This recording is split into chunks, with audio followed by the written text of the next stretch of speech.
Hello, welcome to part 2 of the Fiesta build series. Right, today we're going to find out, will the engine fire as it survived the crash, and then we're going to go into a little bit more detail and see what damage we have on the front end, any damage underneath, and see if we can work out what's actually happened to this car. So stay tuned, let's get stuck into it. Actually, just quickly before we get into checking this over, I didn't really explain in the last video the reason why I've bought it. It's because the Focus is gone, so this is now going to replace the Focus and be the new track toy. So I was doing mods to the daily, but obviously they were limited because it was a daily. With this, there's no restraint now, so I can do what I like to this one. So that's going to be the future of this car. So hopefully you'll stick around. If you haven't already, please subscribe. Right, so what we're going to do now is check oil levels, check the engine over before we fire it up, just make sure everything is fine, because we don't want to start it up and have a disaster. Oh yes, yeah, so it's got oil, water's fine, there's no damage underneath, no oil leaks. So let's start him up.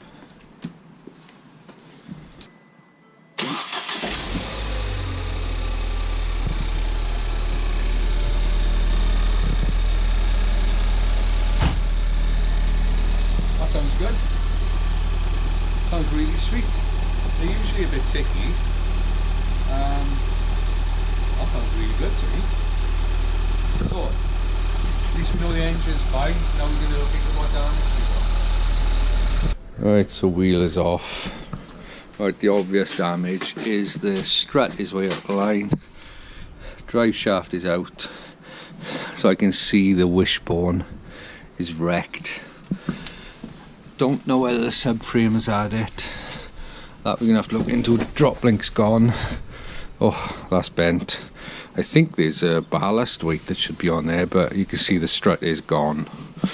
So definitely needs a new strut, new wishbone, that's for sure.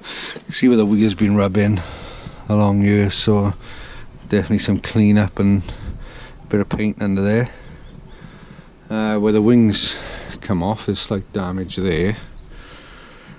So looking at this, I think rather than have had a crash, it's hit something on the front wheel, a bollard or something like that, which has took out the front suspension, hit that back, must have took the bumper wing sill with it. There's no damage under the sill, so whatever hit here hasn't damaged underneath the car, but there's damage on the back wheel. So I think it's whacked something significant that was on the floor. I should keep digging. Get a close up on that. Can you see the wishbone in there? Was bent up. Let me put you right in. See, that's properly bent up there. Steering rack arm. That's not very healthy either. Okay, so having a good look under there, we can see subframe damage where the arm has come down here. It's buckled it up. I don't know what other damage it's done, whether it's contorted and twisted it. So I'm going to include a new subframe in the list of things to buy, I think. I had a bit more inspection on the subframe. If we look just up to where my finger is, you can see that has moved from its position a good 10 mil. So that possibly could be a captive nut there that's broke the weld, or it's moved it out of the line. So definitely the subframe is coming off, and obviously we've got to fix that issue.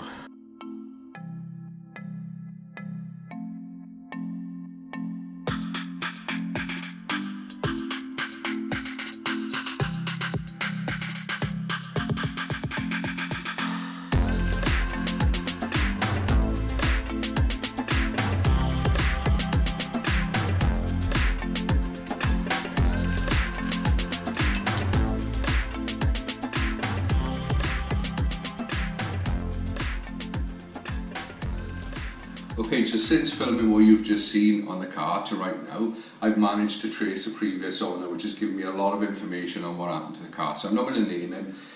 For now, we'll call him Neil Armstrong.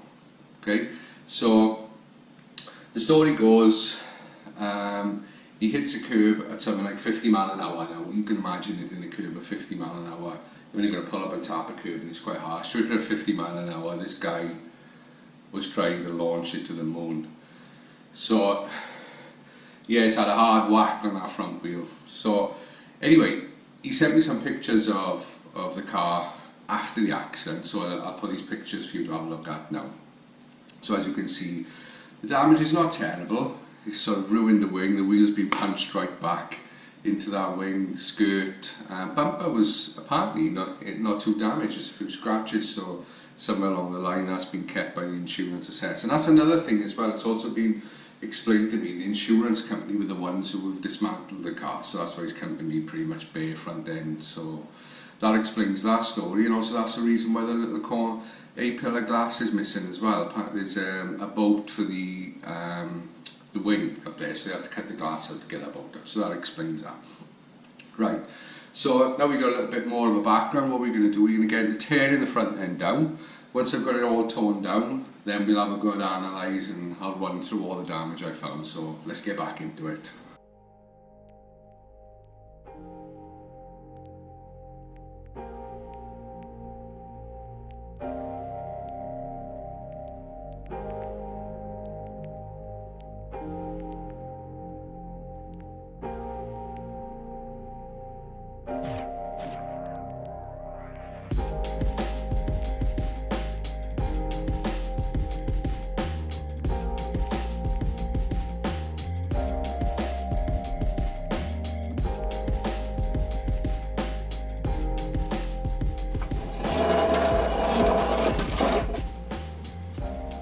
Right, with the subframe off, we can have a better look at the damage now. I mean, obviously we knew that was bent right up. This arm here is out of line, which was causing the issue we'd already spotted. The other side of the rack has got a slight kink in it, if you can pick up on that. That arm is bent, so I'm not going to bother with just changing the arms on the rack. I'm going to replace the whole rack, and I'll flip it over now and show you the damage underneath. So we can see now this arm, look, is out of whack here, and it had pushed down and bent the bottom of the subframe. Look at the arm into there. You can see how out of line that is, but to be honest, we're not shocked. 50 mile an hour hitting the curb is to be expected. This side seems okay. We've got some scrape damage under here, but to be honest with you, that's at Copart. They lift them up with forklifts. So all of this is getting changed. Right, so before we jump under the car and have an inspection, I'm going to show you what else I found. I thought this was kind of okay. If you look just closely there, whoop, torch the wrong way, you can see a crack in the spot wells. So obviously the wheels, to be expected, the wheel had whacked into that, and they've slightly kinked the seam there, which you know, shouldn't be too difficult to straighten up. The other thing is as well, I found some crack parts here, which I'm not sure if is part of this original knock, or maybe the bumper's had a tap in the past. But the other thing I spotted is this boost hose has got a real flat kink in it, so that got me looking further in, because I thought the intercooler must be pushed back, and it's probably a little bit difficult for you to see, but there's a bracket just in there that has just been tweaked and bent back. Right, with the intercooler stripped off and the plastics, we got a better idea of what's happened here. If you look at that bracket there, you can see that it's not straight, so it's just been pushed back. A little bit of rust showing on the weld there. Same at the top. You can see there, look, it's a little bit bent. So it also explains why the radiator support is out. I think what's happened is when they mounted the curb, maybe the bottom of the bumper got hit back here, give it a bit of a bang, because there's no cross member damage whatsoever. So I think it's just this bottom of the radiator perhaps took a knock, and that's what's bent it, but that's easy repair. So climbing under, the first thing is that drive shaft. The CV joint is wrecked, that's been smashed about. You can see the grease is blown around everywhere, but that's nothing to worry about. that was to be expected. If we look up here, this was the upright leg of the front leg of the subframe, and we can see how that's damaged now. I thought that the captive bolt, let me get the light right, the captive bolt had broken the weld, but it undone fine, and I've checked the other side and that's the same, so I assume that's for adjustment possibly of the subframe. But you can see where it's pushed back and damaged there. Nothing major. I'm going to check and find out if these should be welded and be captive. Like I say, the other one's exactly the same. And at the rear subframe mount, there's nothing serious to note there other than some marks. I can't see any bends, any damage to any of the rails. There's this little bulge out there. Don't know if that's anything to do with the accident or perhaps someone with a jack. So again, nothing to worry about there. I can't see anything of any major worry under here. Everything looks fine. There's some scrape marks on the front here and there. That's to be expected. Walking over a curb, as we say, but underneath everything is looking pretty okay. Looking at this cat, how do they expect to make much power with the size of that? Look at that. That shrinks so small. I've actually got a sport cat ready to go on, but that's going to be for a future video. Right, look at these marks under there. Now that's where they lift it up with the forklift. Luckily we've got these little protectors there. That's the one thing I don't like about Copart, is they lift their cars up with big long forks. But I expected to see some damage from that, but I think we're all okay. So what do you think? I think we've done pretty well, to be honest. I think the damage is really limited. Another thing someone mentioned about, I'm going to show you quickly, is checking door shuts, so you can have a good look at that.